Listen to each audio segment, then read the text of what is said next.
شيء عظيم جدا جدا على فكرة ان انت تكون شخصية ناجحة وتكون ماسك بوزيشن كبير في شركة ويكون عندك تيم تحتيك، حاجة عظمة.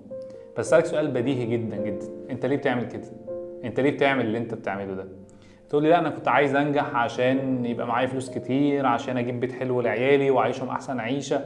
عظيم برضو، بس استنى خد بالك، ده انت من كتر ما انت بقيت مسحول في الشغل انت اصلا مش شايف عيالك، انت مش بتقابل العيله اللي انت قعدت تقول انا هسحل نفسي عشان ابني العيله دي وعشان اقعد مع عيالي. فاسال نفسك هو انا ليه بعمل اللي انا بعمله ده؟ شيء عظيم ان انت كان نفسك تكون بزنس اونر وعندك البيزنس بتاعك، وانك سبت الشغل عشان الورك لايف بالانس، وانك مش عايز تبقى بقى عبد في الشركه والكلام العظيم ده. بس استنى، انت مش واخد بالك ان انت بتشتغل 24 ساعه وستريسد اكتر بكتير من كنت في الشغل القديم. انت ليه بتعمل اللي انت بتعمله ده؟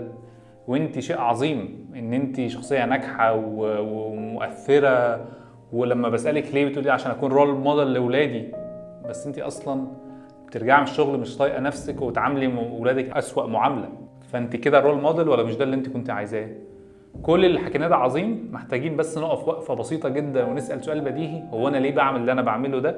محتاج اراجع نفسي عشان ما اعيش نفسي بفقد البوصله وعايش حياه مش دي اللي انا بتمناها، مهما كان شكلها في الظاهري حلو بس جواها مش محقق اللي انا عايزه.